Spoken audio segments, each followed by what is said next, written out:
Hola, ¿cómo les va? Bueno, hoy voy a grabar unas reflexiones, una charla sobre un instituto eminentemente cautelar como es la intervención societaria.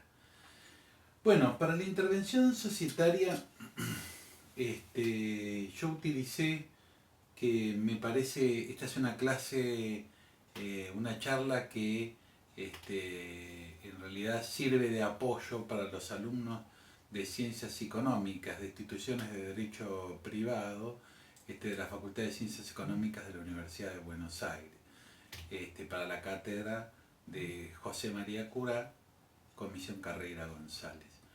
Y yo les recomiendo, o la charla va a seguir un artículo este, que es de mi autoría y de la doctora Gabriela Palmieri, también profesora de instituciones de derecho privado de la Cátedra de Curá, en la que hacemos algunas reflexiones no solo sobre este instituto que es de conceptualización muy sencilla, la intervención societaria, sino que hacemos a través de este instituto un análisis sobre la administración, sobre los límites de la actuación, sobre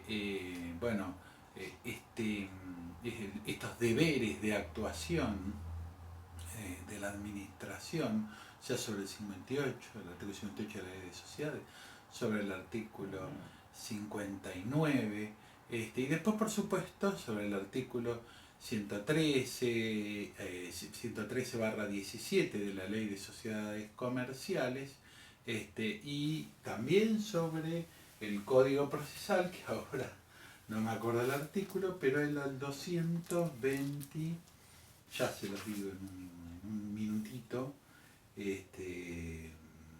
intervención judicial, 222 y subsiguientes del Código Procesal Civil y Comercial. Como esto es una clase o una charla, una serie de reflexiones que hacemos orientadas fundamentalmente a nuestros alumnos de ciencias económicas, cuando decimos que la intervención societaria es un instituto cautelar, en realidad estamos hablando de un instituto que tiende a prevenir daños. O sea, un instituto que se va a aplicar de una intervención judicial es una medida cautelar dictada por un juez en un ámbito judicial en la que va a colocar una persona depende del grado de intervención, a coadministrar, a ser un veedor, o sea, a rendirle información al juez, a coadministrar, o una administración que es la más grave, con desplazamiento, a administrar exclusivamente. Sin embargo, pese a que es un instituto donde una persona ajena a la sociedad se incorpora a la sociedad, esta no puede ser desplazada o removida por los órganos propios de la sociedad. O sea, es un instituto cautelar en el que un sujeto ajeno a la sociedad se incorpora a uno de los órganos societarios, en principio y en general lo es en la administración, aunque no es excluyente, pero es en la administración.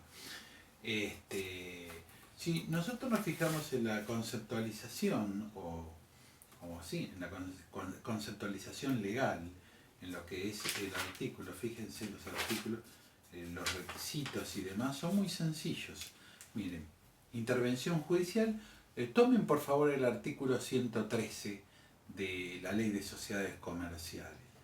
Cuando él o los administradores de la sociedad realicen actos o incurran en omisiones que pongan en peligro grave, procederá la intervención judicial como medida cautelar, con los recaudos establecidos en esta sección, sin perjuicio de aplicar las normas específicas de los distintos tipos de sociedad, obviamente. Pero fíjense, cuando realicen actos o incurran en omisiones que pongan en grave peligro a la sociedad. Lo primero que podemos decir es que la intervención societaria tiene como objeto principal preservar, cuidar el interés social. Cuando un administrador pone en peligro grave, ¿no?, una sociedad. Y ahí nos da para hablar de muchas cosas. El interés social, el capital social, la contabilidad, el derecho de los socios y el interés social, ¿no? La empresa, ¿por qué no? En principio, si nosotros tomamos dos normas, el 58 y el 59, siempre y cuando el administrador desarrolle su actividad conforme al artículo 58 y 59, no debería dar lugar a la intervención judicial. Otra cosa que debemos decir es que la aplicación de la intervención judicial es una materia de interpretación restrictiva. Si bien es solicitada por un socio, no protege el interés del socio, sino el interés social, que muchas veces la denuncia del socio va acompañada de la violación de un interés social, además de la acción de remoción del administrador. Pero yo, antes de analizar los requisitos de procedencia de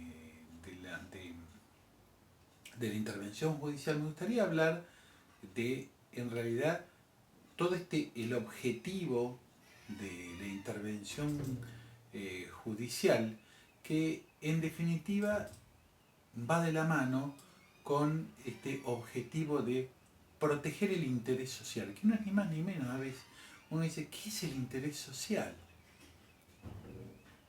Y el interés social siempre va de la mano de la actividad un poco de los órganos, ¿no? De los órganos y el cumplimiento del objeto social. Hay un profesor italiano, Francesco Calgano, que decía que el interés social, en definitiva, es todo aquello que está en el marco causal del contrato de sociedad. Bueno, un poco amplio quizás, ¿no? Sin duda que todo lo que esté dentro del marco causal del contrato de sociedad podríamos llamarlo interés social. Y ahí dice, y esta aclaración es la que a mí me gusta, que en realidad los socios pueden adoptar una política, en definitiva, de maximización de beneficios, o una política más cauta en el cumplimiento del objeto social, o sea, una política de capitalización de la sociedad, una política de inversión, no priorizando la maximización de los recursos. Por lo tanto, la utilización o el seguimiento de alguna de estas políticas no implica una política que maximice dividendos, no implicaría que se esté yendo en contra del interés social. Sin embargo, ciertos datos objetivos pueden que sí nos muestren que el administrador puede estar obrando sin lealtad o sin diligencia. Muchas veces se da, buscando datos objetivos, muchas veces se da o lo encontramos con la contabilidad. Cuando no coloca la contabilidad social a disposición de la Asamblea para aprobar los estados contables, ¿no? Y esto es sí muchas veces considerado o una falta de lealtad o una falta de diligencia, porque en definitiva podría estarse ocultando una falta de lealtad y una falta de diligencia al no rendir cuentas. Cuando hablamos de interés social, nosotros acá, por ejemplo, en el artículo que escribimos con la doctora Palmieri, este es el artículo, yo se lo subí al campus universitario, ¿no? El artículo está titulado Intervención Judicial, Presupuesto, Actuación de la Intervención, Responsabilidades. Obviamente este artículo está pensado para abogados, ¿no?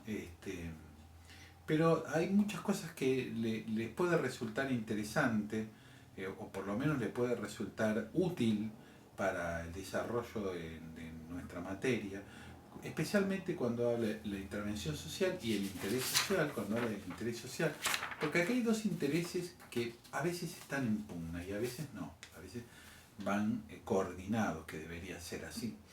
Y es el interés del socio y el interés social, el interés del administrador y el interés social. A su vez, el interés social, el capital social, ¿no? Porque nosotros hicimos, yo le di la conceptualización de Francesco Calgano sobre el interés social, no sé si es la que más me gusta o no. Hay otra conceptualización que yo tomé de la jurisprudencia que dice, es el fin perseguido por la sociedad según su objeto social, al cual deben subordinarse los accionistas y los órganos de la sociedad. Pero fíjese que es el fin perseguido por la sociedad para el cumplimiento del objeto social. Y entonces nosotros tenemos que tener en cuenta, primero, la actividad social, el objeto social, la actividad en miras del objeto social. Segundo, tenemos que tener en cuenta, la sociedad debería contar con capital suficiente para desarrollar el objeto social y a su vez tenemos que tener en cuenta que la ley de sociedades siempre tiende a preservar a la empresa, a la actividad empresaria. Por lo tanto, yo me anoté acá, capital social, objeto social, interés social y noción económica de la empresa son como primas hermanas, van mancomunadas. ¿Es lo mismo? No, no es lo mismo, obviamente ya lo vimos en varias oportunidades y ustedes saben que no es lo mismo. Pero fíjense cómo todo esto se enlaza como un engranaje perfecto. También me gustaría, bueno, si capital social tuvimos una clase de capital social, el querido amigo Ramiro Salvochea en el manual de José María Curá de Instituciones de Derecho Privado explica capital social de manera espectacular, o sea, muy bien explicado, por lo tanto una explicación mía acá tan breve va a ser una falta de respeto. Pero fíjense una cosa, cuando hablamos de capital social, nosotros podemos hablar de quizás una variable contable que tiene profundas implicancias jurídicas. Entonces esas profundas implicancias jurídicas que marca obviamente los derechos políticos, económicos del socio, esta necesidad de contar con el capital social suficiente como garantía de los acreedores, como el desarrollo de la empresa. Sin embargo, muchas veces, ustedes lo saben, la vorágine inflacionaria va licuando el objetivo del capital social. Sin embargo, frente a la pérdida del capital social, la sociedad debería disolverse. Si no cuenta con capital social suficiente, debe disolverse. Y todas estas son decisiones también del órgano de administración que se lo debe proponer a la Asamblea para prevenir daños. Y eso es una obligación por el artículo 160 de los administradores también, de prevenir daños. Por el artículo 160 del Código Civil y Comercial, perdón, porque estamos manejando varios estamentos legales, no quiero confundir. Pero fíjense una cosa, ¿no? Como lo perfecto que es nuestra ley de sociedades, o por lo menos todo ese engranaje, cómo funciona como un reloj, aunque a veces no puede no dar esos resultados por distintos problemas de nuestro país, ¿no? Pero en realidad la ley está muy bien pensada y no es una actitud arrogante, no quiero ser arrogante en este sentido, pero no debo dejar de admirar las perfecciones que tiene la norma. No quiero ser arrogante en el sentido de calificar una ley como perfecta, como si tuviera toda esa experiencia como para calificarla. Sin embargo, yo lo que veo día a día es que es como un engranaje muy perfecto. Por ejemplo, el artículo 58 prohíbe los administradores, y obviamente si existiera una buena administración, debería haber un buen desarrollo de la empresa, y en caso de no funcionar el emprendimiento empresario, no debería llegar a la quiebra, sino que debería disolverse, o por lo menos haber propuesto antes la disolución de la sociedad por imposibilidad de cumplimiento del objeto social, por descapitalización, bueno, tantos motivos que tiene para disolverse. Y a su vez miren dos normas, ¿no?, que respaldan esto. Una, respecto a la lealtad, el 59, que dice que los administradores deberán con la lealtad y diligencia del buen hombre de negocio. Respecto a la lealtad, fíjense que el artículo 58 también no le da una personalidad abarcativa, tiene una personalidad limitada a la ley de la sociedad comercial, ¿no? Y limitada a que los actos van a ser imputables, los actos de los representantes van a ser imputables a la sociedad, siempre y cuando no sean notoriamente extraños al objeto social. O sea que el objeto social es el límite de la capacidad de la sociedad. O sea, si un administrador actuaría dentro de los límites del artículo 58 y con la lealtad y la diligencia del buen hombre de negocios, ¿de qué intervención vamos a estar hablando? Todo lo contrario, tendría que recibir solamente aplausos. Pero bueno, a veces la realidad es más compleja,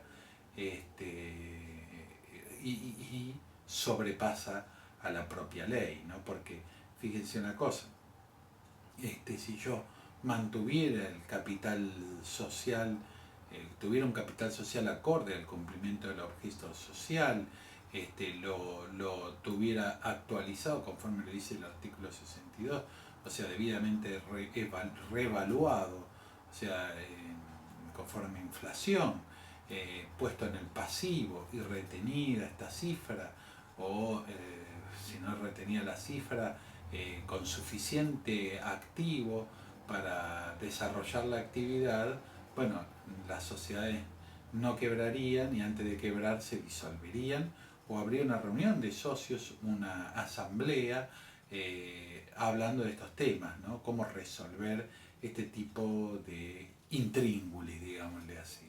Sin embargo, nunca en 40 años que tengo de ejercicio de la profesión, de ejercicio de la magistratura judicial, soy funcionario judicial, nunca lo vi, nunca vi este tipo, por lo menos en las sociedades no cotizantes. Así que estas son algunas de las cuestiones que nos debemos plantear previo a analizar el Instituto de la Intervención Judicial, que de paso nos sirve para repasar todos estos otros institutos y en especial la administración. Como la intervención judicial se va a dar, o normalmente se da, porque también ha pasado de tener intervención judicial, un interventor judicial que administre acciones, o sea, en general se da sobre el órgano de administración, Bueno, el órgano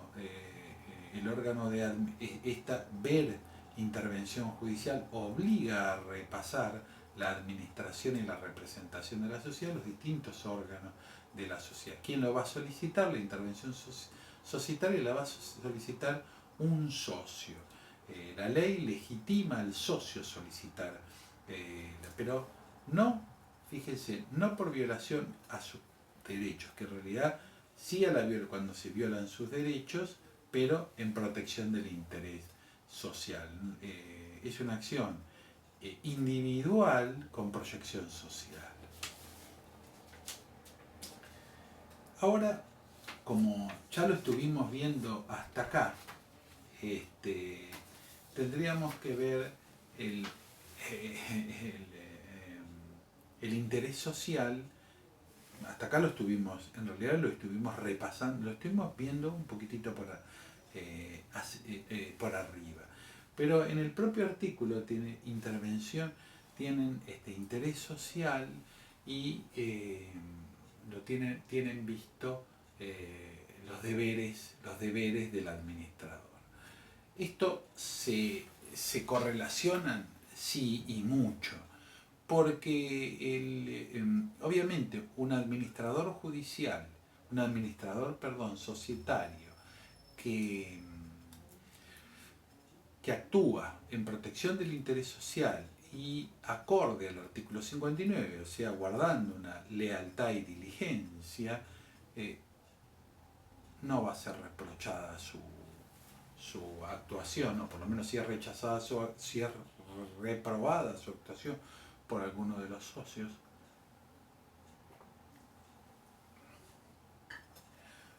la intervención no va a ser proveída favorablemente. ¿Por qué? Porque un administrador puede, por ejemplo, puede priorizar la capital, puede priorizar ciertamente, hacer reserva,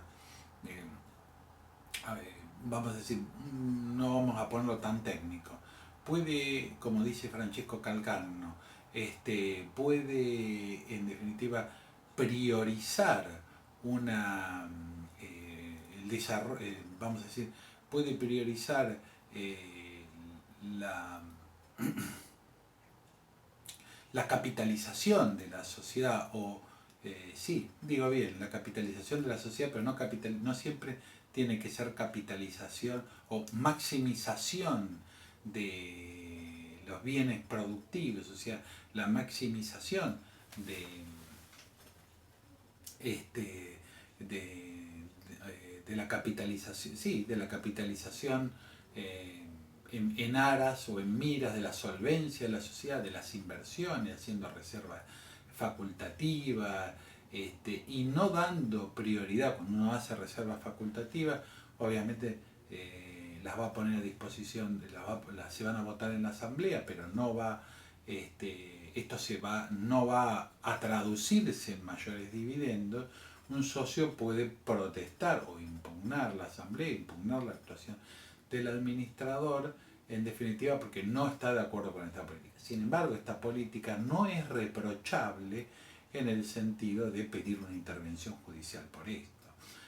Porque en definitiva, maximizar una política conservadora donde en definitiva acumulo capital o priorizo las inversiones de la sociedad y no la distribución de dividendos, esto no es reprochable, sino tendríamos a los jueces directamente administrando las sociedades. Y no es la idea justamente de la ley. Por ejemplo, alguna empresa constructora, nos ha pasado en la experiencia judicial que alguna empresa constructora cotizante de bolsa haya priorizado las reservas para, o sea, una empresa constructora tiene que tener capital para construir, y priorizó estas reservas para futuras construcciones obviamente, y restó esto a distribución de dividendos y fue objeto de impugnación. Pero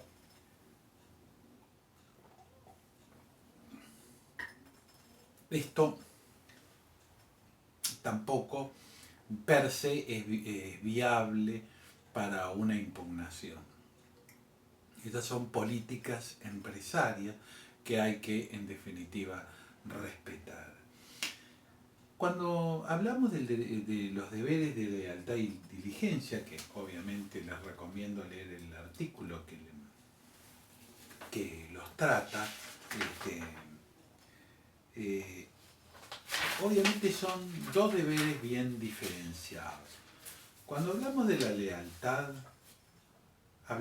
hay una idea violación del mandato legal, en definitiva. O sea, hay una idea de, en el fondo, de dolo, de deslealtad.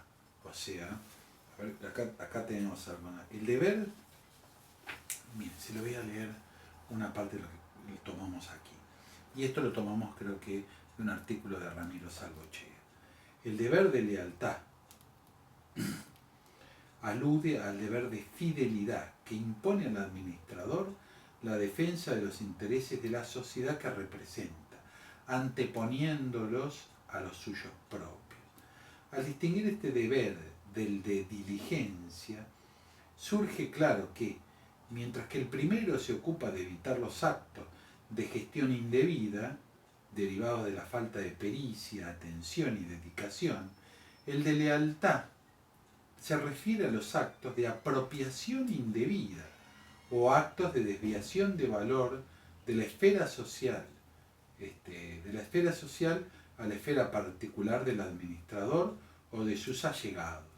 Normalmente, la infracción del deber de diligencia entrañará culpa, mientras el de dolo será la base más propia de un comportamiento desleal o infiel.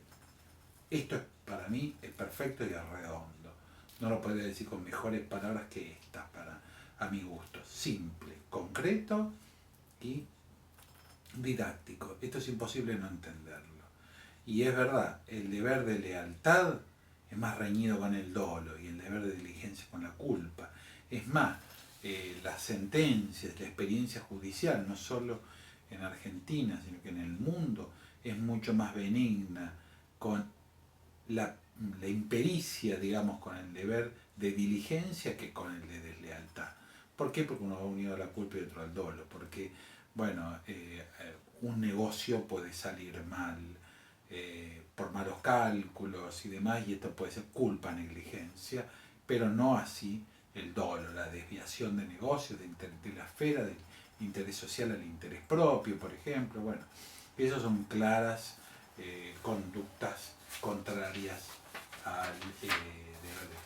¿Y esto qué significa? ¿Por qué estoy hablando de esto en intervención judicial? Porque cuando el administrador, si el administrador cae en estas conductas, ¿qué debería hacer el socio para proteger su sociedad, ¿no?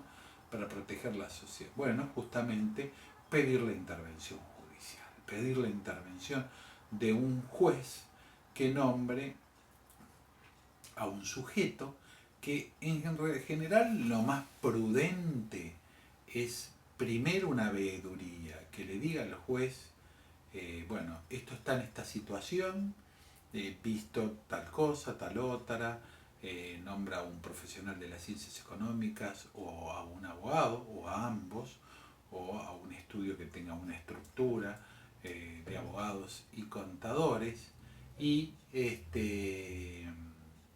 en definitiva hacen informes jurídicos contables de la situación social sobre el cumplimiento de las normas legales, una auditoría y demás, y le informa al juez lo que le ha solicitado. Este es sin injerencia en la administración, solamente va, mira e informa. Esta es muy útil porque sería casi, como uno podría decir, una diligencia preliminar, sin injerencia ninguna en la administración, informa lo que ve. Tiene acceso a toda la información, le informa al juez lo que ve. Ese es como el grado más suave de la intervención, la veeduría. Un grado más que la veeduría es designar un coadministrador, sin desplazamiento de la administración, que en general es lo más conveniente, no desplazar a la administración y nombrar un coadministrador. ¿Esto qué significa? Que se va a colocar conjuntamente con los otros administradores, va a votar, va a hablar los inconvenientes que ve, va a intervenir en la administración con las facultades que les dio el juez, pero se incorpora al órgano y va a tener, por supuesto, los derechos y las responsabilidades de los administradores. Ojo que el profesional de las ciencias económicas o de derechos que se incorpore, que va a deber actuar, va a tener el deber de actuar con la lealtad y la diligencia, el buen hombre de negocio, con los límites impuestos por el 58, va a tener que rendir periódicamente los informes, o sea, va a tener que incorporar, y si ocasiona daños en tu actuación, se los va a tener que pagar a la sociedad. Por eso es que la responsabilidad es muy grande de los administradores societarios, de los administradores societarios en general y del administrador judicial en particular, que encima se incorpora a una sociedad de la que no es parte, que viene a defender el interés social, o sea, que viene a proteger a las empresas, a la sociedad. Bueno, ¿cuáles son ¿cuáles son los requisitos que impone la ley? Ustedes fíjense una cosa, yo recién les leí, vamos a decir, el presupuesto básico de procedencia, artículo 113. Cuando él o los administradores de la sociedad realicen actos e incurran en omisiones que pongan en peligro grave, procederá la intervención judicial como medida cautelar con los recaudos establecidos en esta sección. O sea, el administrador debe poner en peligro grave a la sociedad. 114. Requisitos y pruebas. El peticionante acredita su condición de socio, o sea que esta acción se la deja al socio, la existencia de peligro y la gravedad que agotó todos los recursos acordados por el contrato social, los recursos internos, ¿no? Y se promovió una acción de remoción. El juez apreciará la procedencia de la intervención con criterio restrictivo. Fíjense que los requisitos de la ley de sociedades son muy simples. Primero, acreditar la calidad de socio. Acreditar la existencia de peligro y que agotó todos los recursos internos. En especial, si tiene sindicatura, bueno, tiene que haber agotado. Si, por ejemplo, no colocó, una de las denuncias que hace es que no colocó los estados contables a disposición de la Asamblea, tendría que haber requerido la convocatoria de una Asamblea, debería haber requerido los estados contables, etcétera, etcétera. Y veamos el código procesal, porque también, como es una medida cautelar, tiene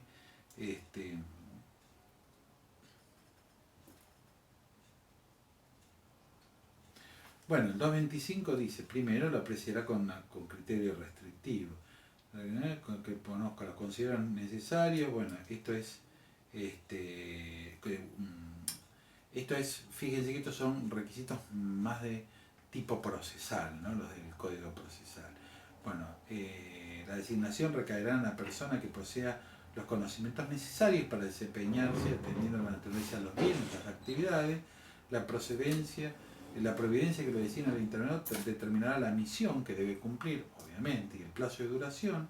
La contracautela se fijará teniendo en consideración la clase de intervención.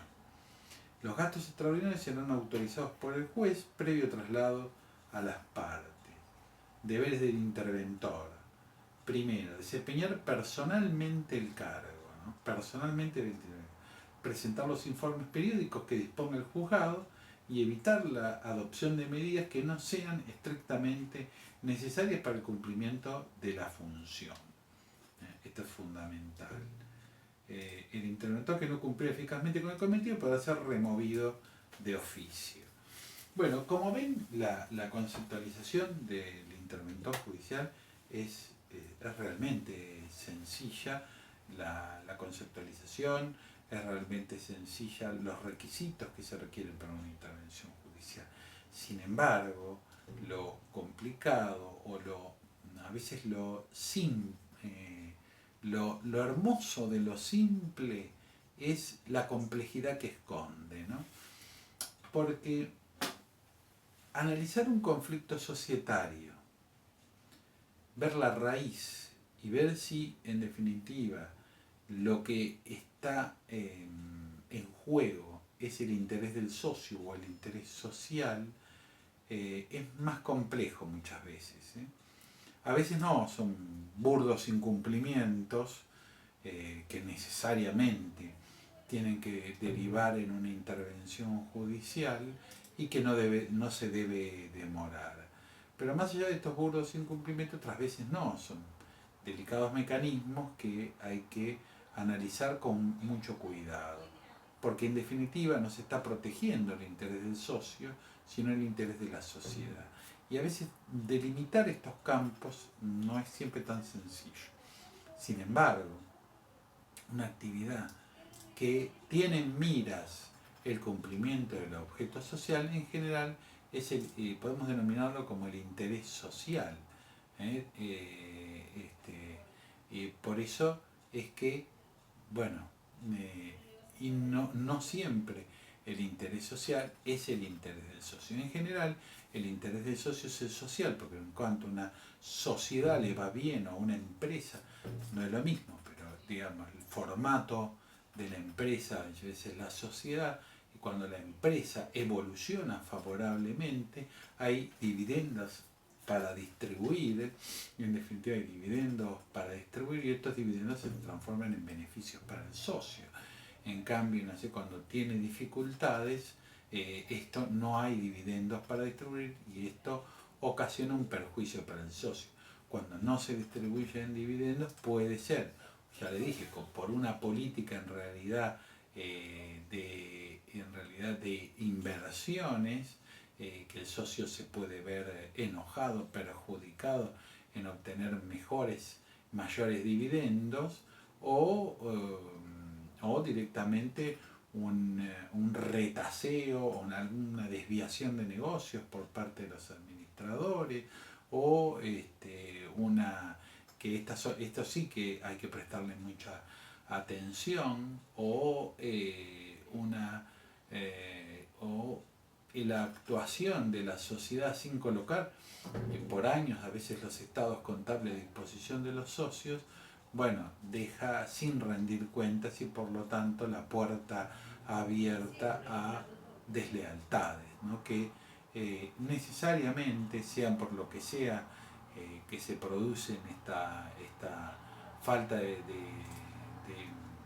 vamos a esta falta de rendición de cuentas mediante los estados contables a los socios, por el motivo que sea, los juzgados no se pueden dar el lujo o permitir que esto suceda, por lo tanto, son en general procedentes las intervenciones en este sentido, al igual que es procedente enseguida la convocatoria de asamblea por estos motivos. O sea, el socio puede ir, en realidad si es por este único motivo, puede ir convocar asamblea para que se pongan los estados contables a disposición. Si esto no se hace, inmediatamente va a tener una intervención judicial. Por eso es que, fíjense todo esto, ¿no? Lo que yo les decía, el artículo 58, el artículo 59, la intervención judicial, el interés social, el capital social, ¿no? Todas estas variables, como en definitiva están alineadas.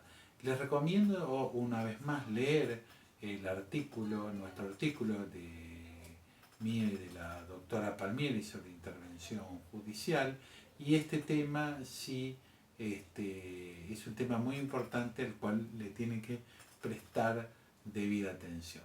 Bueno, espero que les haya servido esta charla y nos vemos la próxima.